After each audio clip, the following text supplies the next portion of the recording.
আসসালামু আলাইকুম। কেমন আছেন সবাই? রাসেল রুমা চ্যানেলের পক্ষ থেকে আরও একটা নতুন ভিডিওতে সবাইকে স্বাগতম। আমি রুমা, বলছি মানিকগঞ্জ জেলা থেকে। এই মুহূর্তে কাছে কিংবা দূরে, দেশে কিংবা দেশের বাইরে, যে যেখান থেকে আমার ভিডিওটি দেখছেন সবাইকে জানাচ্ছি অসংখ্য অসংখ্য ধন্যবাদ। অনুরোধ রইল একটি লাইক দিয়ে সম্পূর্ণ ভিডিওটি জুড়ে আমার সাথেই থাকবেন। সাজানো গোছানো পরিপাটি সুন্দর একটা সংসার প্রতিটা মেয়ের স্বপ্ন। প্রতিটা মেয়েই চায় তার নিজের একান্ত একটা সংসার হোক, সংসারের নিয়মকানুনগুলো হবে তার মন মতো। আর তাই তো বিয়ের পর স্বামীর স্বল্প ইনকামেও নারী সঞ্চয় করতে থাকে, আস্তে আস্তে নিজের সমস্ত সকাল্লাতগুলোকে বিসর্জন দিতে থাকে, কেবলমাত্র নিজের ছোট্ট সংসারটাকে একটু মনের মতো করে সাজাবে বলে। ছোটবেলায় নানুর মুখে শুনেছি, কষ্টের ফল নাকি মিষ্টি হয়। আলহামদুলিল্লাহ, মহান আল্লাহ তাআলার অশেষ রহমতে এখন একটু একটু করে সেই ফলের স্বাদ গ্রহণ করছি। হাজব্যান্ডের অল্প ইনকামের টাকায় প্রতি মাসে শ্বশুরবাড়ি পাঠিয়ে নিজেদের বাসা ভাড়া খাওয়া পড়া করেও একটু একটু করে সঞ্চয় করে নিজের সংসারটাকে সাজানো শুরু করেছি। এই তো কদিন হলো নিজের খুবই শখের 2টা ফার্নিচার কিনলাম, ড্রেসিং টেবিল আর ওয়ার্ড্রোব। এভাবেই নিজের সংসারটাকে একদিন পরিপূর্ণ করে সাজিয়ে ফেলবো ইনশাআল্লাহ। সকালবেলা ফজরের নামাজ পড়েই আমি সকাল সকাল ওয়ার্ড্রোব আর ড্রেসিং টেবিলটা একটু পরিষ্কার করে নিচ্ছিলাম। হালকা একটু ময়লা পড়ছিল, আর ফার্নিচারের দোকানে কিছু টাকা বাকি ছিল, সেটা রাফসানের আব্বু পাঠিয়ে দিয়েছে কালকে রাতে।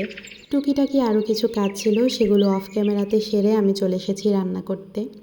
রাফসান এখনও ঘুমাচ্ছে, ও ঘুম থেকে ওঠার আগেই রান্নাটা শেষ করতে হবে, কারণ সকালবেলা ঘুম থেকে উঠে ও অনেক বেশি কান্নাকাটি করে, আর তাই ঘুম থেকে ওঠার পর ওই সময়টা ওর কাছে থাকতে হয়।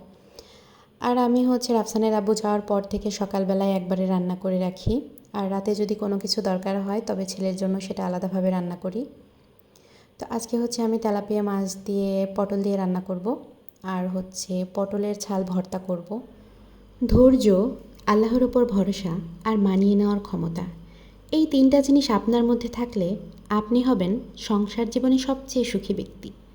নিজের চাহিদাগুলো যত কম হবে, সংসার জীবন ততটাই সহজ আর সুন্দর হবে। আমি মনে করি সংসারে টাকার চেয়ে ভালোবাসার প্রয়োজনটা বেশি। যদি টাকা একটু কমও থাকে, ভালোবাসার কারণে মানিয়ে নিয়ে সংসার করা যায়। কিন্তু ভালোবাসা না থাকলে কোটি কোটি টাকাও মূল্যহীন বলে মনে হয়। আলহামদুলিল্লাহ, আমার স্বামীর হয়তো কোটি কোটি টাকা নেই, তবে তার স্বল্প ইনকামে বউকে খুশি রাখার মতো সুন্দর একটা মন মানসিকতা আছে। প্রতি মাসেই বেতন পেয়ে আমাকে বলবে, চলো রেডি হও, হালিম খেতে যাব। হালিম আমার ভীষণ পছন্দের একটা খাবার।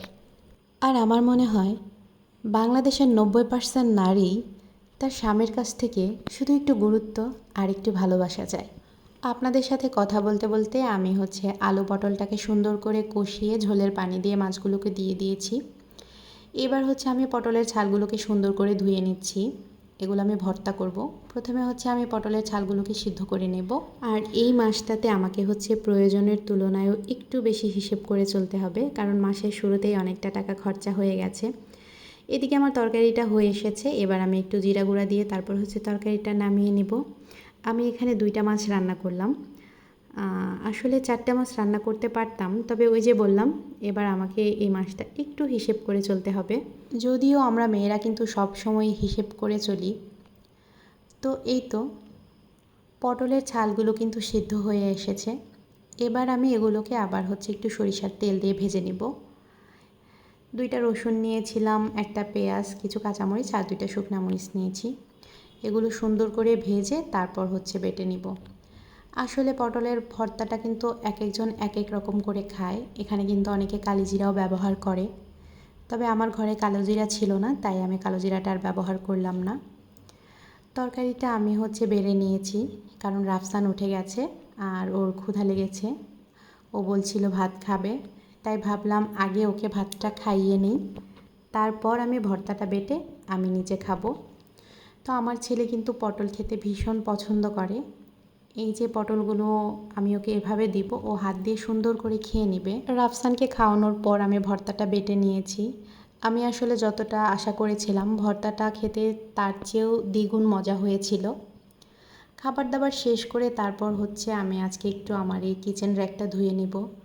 র্যাকটা ভীষণ নোংরা হয়েছে, প্রতিদিন ধুই ধুই করে আর ধোয়াই হয় না। যেদিকে যাই সেদিকের কাজ হয়, যেদিকে যাই না সেদিকের কাজ অমনিই পড়ে থাকে। আর আমার ছেলেটা এত বেশি দুষ্টুমি করে যে ওকে নিয়ে প্রতিদিন সংসারের কাজ শেষ করাটা আমার অনেক বেশি চাপ পড়ে যায়। এই মাসেই কিন্তু আমাদের পাবনা শিফট হওয়ার কথা ছিল, কিন্তু আপনাদের ভাইয়া অফিসিয়াল কাজের জন্য একটু প্রেশারে আছে। এই মাসে আর ওকে ছুটি দেবে না। তো যেতে যেতে আমাদেরকে আবার হচ্ছে সামনের মাসের 1 তারিখে যেতে হবে। তাই ভাবলাম এই সময়ের মধ্যে ঘরে নোংরা যত কিছু আছে একটু একটু করে ধুয়ে পরিষ্কার করে নিই, যাতে ওখানে গেলে পরে খুব সহজেই সব কিছু সাজিয়ে গুছিয়ে নিতে পারি। আমাদের আশেপাশে এমন কিছু মানুষ থাকে যাদের দেখলে মনে হয় ভাজা মাছটা উল্টে খেতে জানে না, অথচ তারা কাঁটাসহ আস্তা মাছ গিলে খাওয়ার ক্ষমতা রাখে। আর এই ধরনের মানুষের মুখের কথাগুলো কিন্তু খুবই মিষ্টি হয়। ওই যে কথায় আছে না, দুষ্টু লোকের মিষ্টি কথা। আমরা কিন্তু মাঝে মাঝে সেই মানুষের পাল্লায় পড়ি, কারণ বাইরে থেকে তো আর মানুষের ভেতরটা বোঝা যায় না, যার কারণে অনেক সময় সংসারে অশান্তি হয়। সংসার করা অতটাও সহজ ব্যাপার না, সংসার করতেও কিন্তু যোগ্যতা প্রয়োজন হয়। আর এই যোগ্যতার প্রধান উপাদানই হলো ধৈর্য। আমি কখনোই আমার উপরের লেভেলের কাউকে ফলো করি না।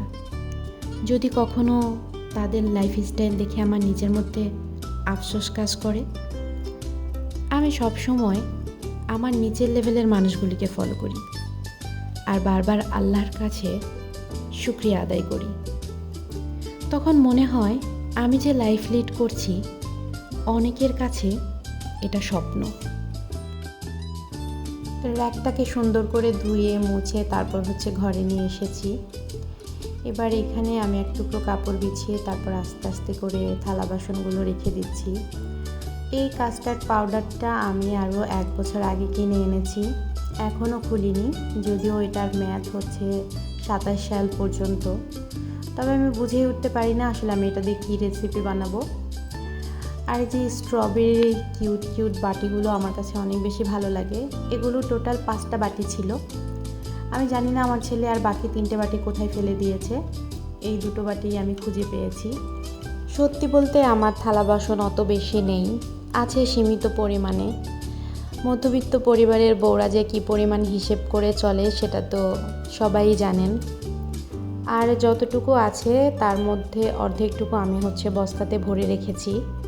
কেবলমাত্র কয়েকটা জিনিসই নিচে রেখেছি যতটুকু আমার দরকার। বিকেলবেলা আমি আর ছেলে গিয়েছিলাম একটু দোকানে, কারণ অনেক কিছুই ফুরিয়ে গিয়েছিল সেটা কেনার জন্য। এখানে আমি 1 প্যাকেট আটা এনেছি, 1 কেজি ছিল।